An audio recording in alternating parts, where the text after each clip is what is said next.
Farokh. Thank you very much for coming to Germany. Thank you. You live and work in Bombay in India. Yeah. You have experience as homeopath for more than 30 years now. You give seminars all over the world. Can you tell us something about how you became a homeopath? What is your story? Okay.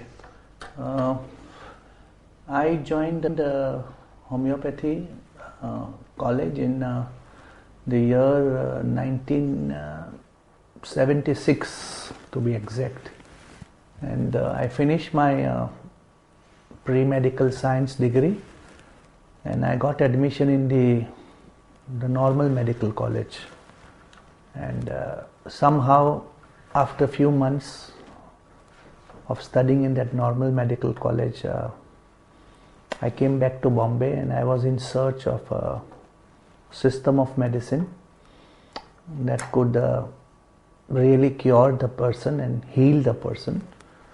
There was a medical background in my family. My grandfather was an ENT surgeon already, and my grandfather also owned a chemist shop.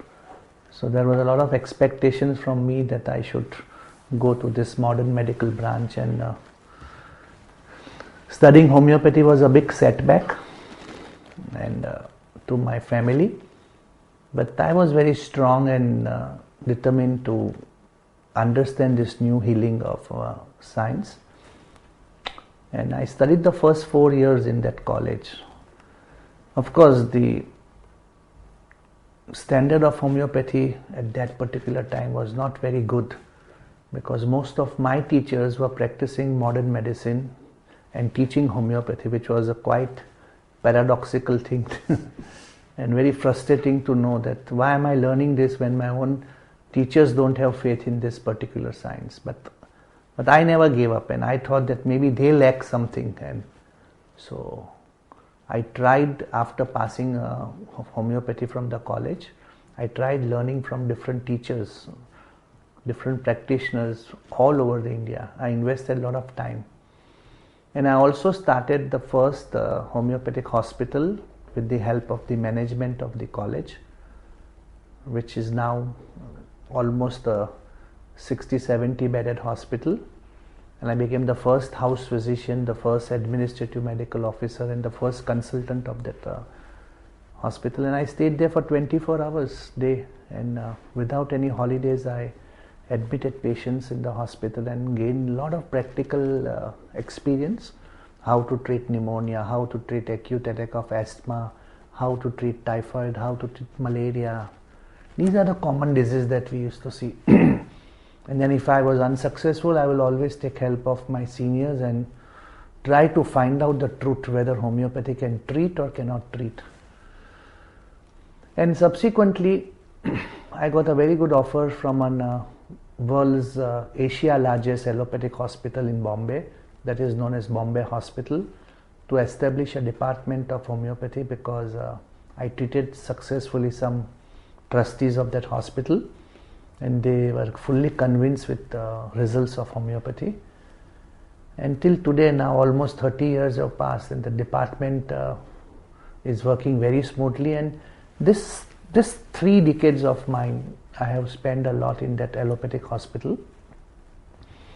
In 1991, I got a chance to do my MD from Rajasthan in the north of India, and for 4 years I was then studying MD. And subsequently, when I came back to Bombay after 94, I opened another department in another allopathic hospital, and that also ran very successfully. And then I started putting homeopathy into private sectors, like big institutions. I will introduce homeopathy, like Atomic Energy Commission of India, Nuclear Corporation of India. I introduced homeopathy to the scientists, and I said, you should try and test the efficacy. So this is how I tried to spread my wings, and this is where I really gained the knowledge, mostly in KEM Hospital and the Bombay Hospital, are the 2 premier institutes in Bombay where I could really work in the intensive care unit. And there are many allopathic physicians, who really helped me to, who encouraged me rather, to treat very advanced pathological cases. And for many years I worked with very famous neurologist, Dr. Naushir Wadia, and he referred me many cases of coma and brain death. For many years now I am getting good success in treating hypoxic ischemic insult to the brain, and when a person goes into coma for 1 month, 2 months, 3 months, and then I revive them with homeopathy, or advanced case of brain hemorrhages where homeopathy helps. And to begin with, there were no therapeutics, no substance available, no cases available, but I had to literally evolve myself from zero, make a methodology. Then came renal failure. I had a big population of people who cannot afford dialysis and who cannot afford renal transplant, and I started applying the therapeutics of homeopathy in that, and today fortunately I get even good results for that. Then came the cardiac cases where the ejection fraction was low after infarction, and cardiac failure and cardiomyopathy. This was another very big area where I started applying homeopathic therapeutics. And then came the oncology, because I did my dissertation in final MD on oncology, and I wrote a book on oncology, and then I went to Lucas Clinic in Arlesheim, Switzerland also to learn anthroposophy. So I applied a lot of homeopathy and anthroposophy to my cancer patients, and I get some very good results. I have got some very long-term follow-ups of people who had cancer and now they are free of cancer. And the palliation in advanced cancer cases, that particular methodology I tried to learn quite a lot. Then advanced septicemia. This is another area where I am frequently consulted by many people all around the world when they have very notorious infections in the body with severe septicemia. I try to help them with homeopathy.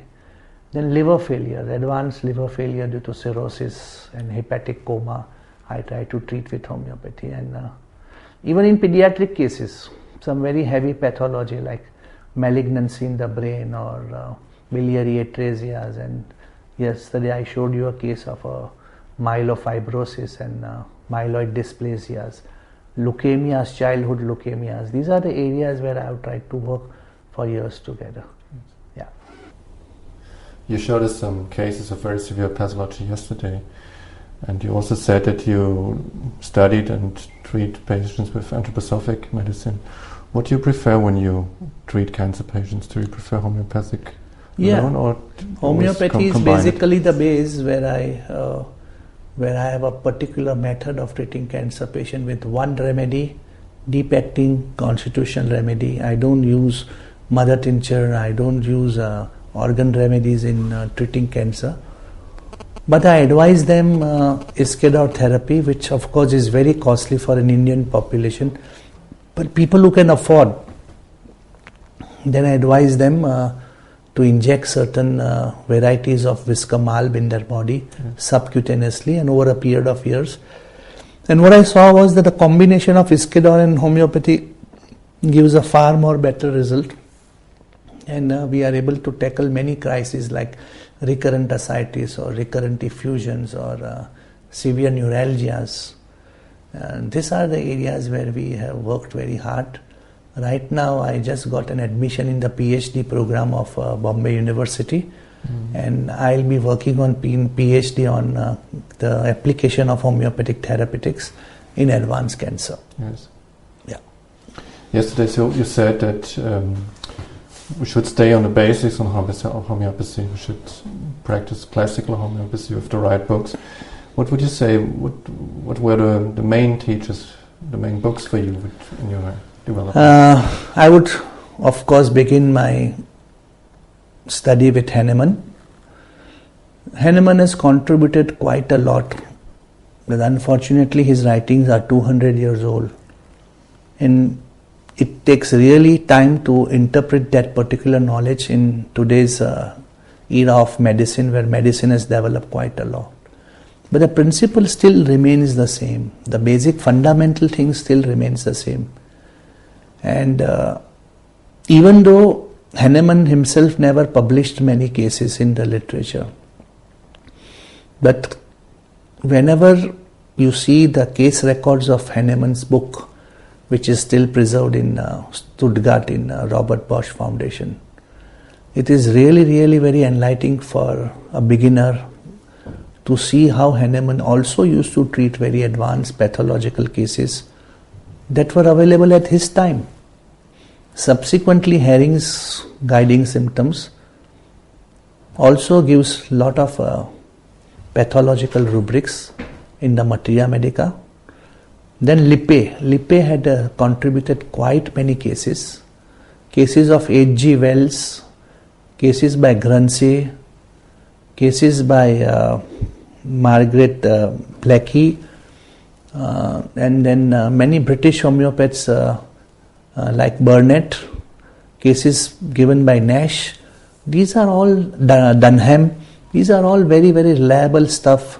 If you browse the Journal of Homeopathic International and Hahnemannian Monthly and Hahnemannian and the old recorders, the homeopathic recorders. And over the period of many, many years, I have xeroxed from the libraries all the recorders and found out something very useful. And I'm thoroughly impressed by what the old generation of homeopathy used to do and how they procured more than 80-90% success. So, and this is, I think this is too little, and I have to still read a lot about those cases and sharpen my skill. Yes. But they are my main teachers. Yes. So you studied a lot by yourself. Yeah. And subsequently, in the modern generation, if I have to really give some good credit, I would rather give to Dr. Georgos Vithoulkas. And I had an opportunity to go to Alonissos several times. And I had a pleasure to meet Georgos Vithoulkas in my own clinic in Bombay. And together also we gave seminars. And I found out to be a very, very classical homeopath with very sound principle of knowledge in homeopathy, and he is very honest, and I could see the real principles of homeopathy, how he procures in the curing of his own patients, even with heavy pathology. So this was a very big support in my life that I got. Yes. You can trust even in very severe cases yes. on the principle. Yes. My whole thinking got changed in late 90s when I went to Alonissos and learned from him. Yes. What do you think about the modern influences? See, these modern influences, unfortunately, science has to progress. I will not deny that. But it has to be progress in a right direction. Unfortunately, the direction which the homeopathy is going right now under the influence of modern teacher will bring a big disaster to the whole system.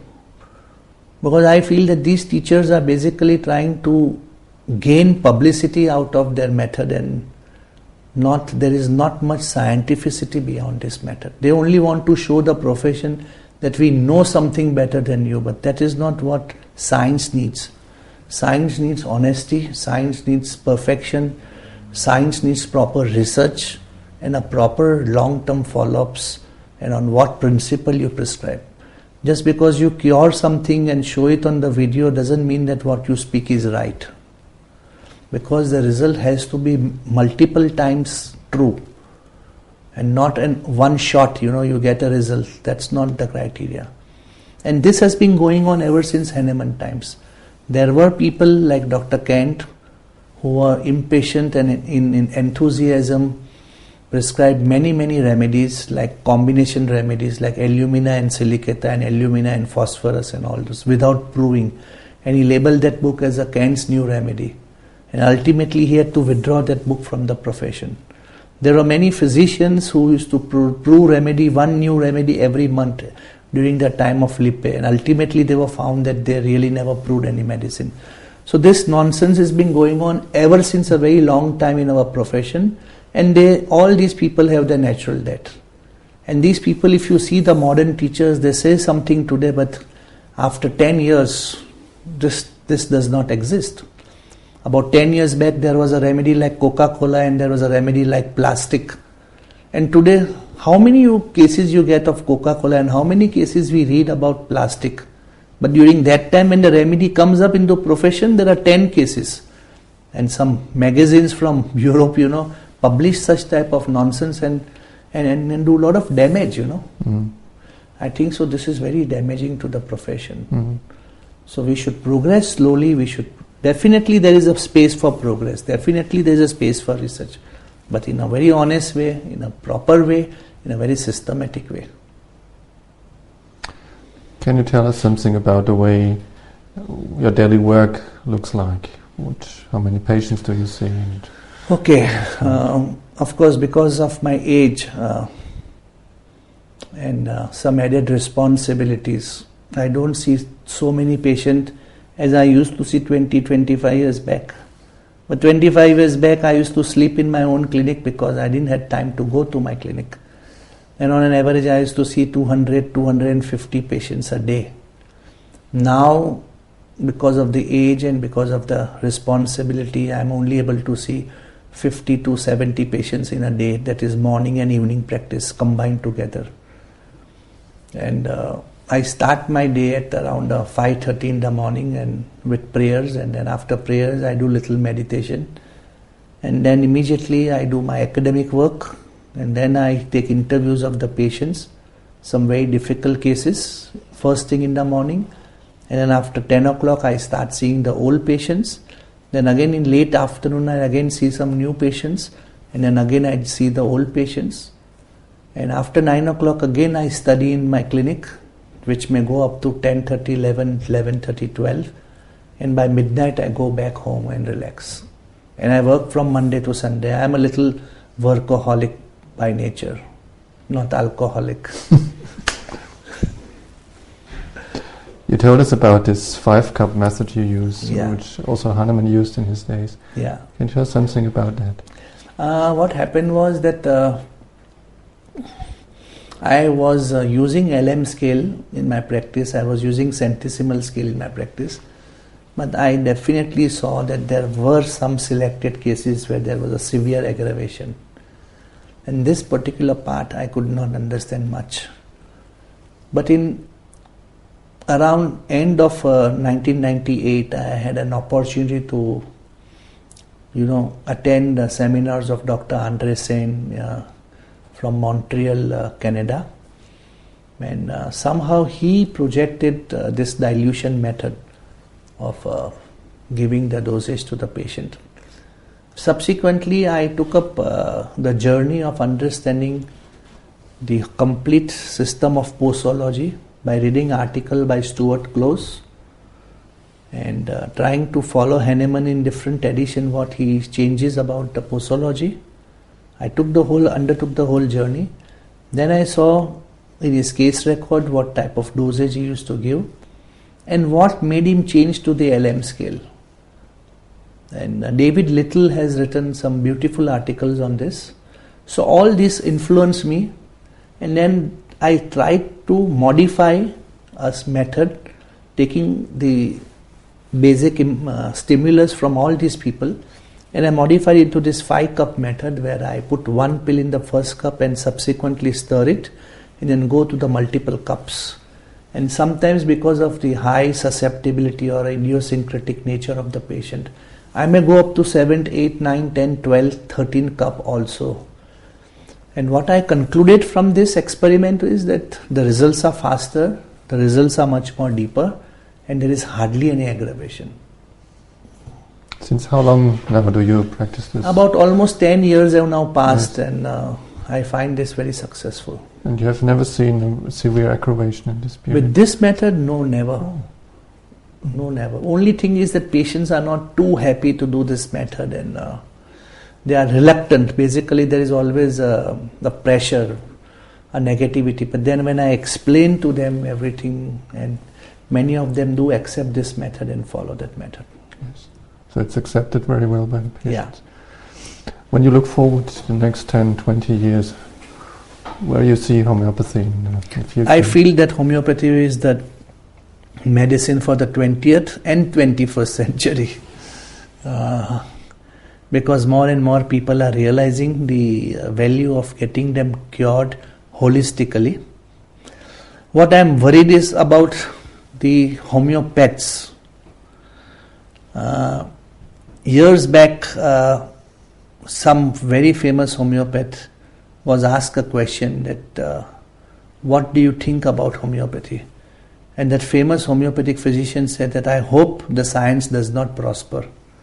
And then when he was asked that why the science should not prosper, and he said, homeopathy is such a delicate artistic science that if it falls in hand of many people, it will get spoiled.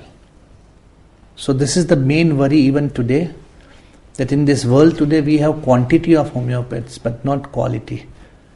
And I fully agree that we should have quality and not quantity of homeopath. One good homeopath in one country is enough to cure thousands of diseases. But 10 stupid homeopaths in one country will destroy homeopathy very badly. And hence the homeopathic physicians should improve their knowledge, their standard of knowledge, their quality of knowledge. Be very honest to the profession and stop this skeptical or this illusionary or delusionary type of homeopathy and just go away from the homeopathy. Simply giving homeopathic medicine to the patient does not mean homeopathy. You have to follow the principle of homeopathy while giving that medicine, which is not done these days. Exactly. I think homeopathy is a lifelong development, each physician. Do you think a physician requires equal and spiritual background to practice homeopathy? A lot. There has to be a good man behind a good doctor. The main reason why this speculative homeopathy is so popular today in America and Europe, the reason is that the European people are not so much educationally qualified as the Indian homeopathic physician, and same goes for American. So they really cannot judge who is the good teacher and what this man wants to teach. And unfortunately, they just go into the charisma of the teacher, the guruism of the teacher, And this type people are very good speakers, And that's how they get attracted with this charisma. But there is no truth in this. There is no knowledge in it. And that is why today Europe and America is suffering from this chronic miasm. That they are fascinated by such teacher. But I see that now this is being changed slowly in Europe, and I hope that this nonsense goes away once and for all. Then only the road will be very clear for proper and systematic homeopathy, which is the need of the day. Okay. Yeah. Thank you very much, Farokh, Thank you so much for this interview.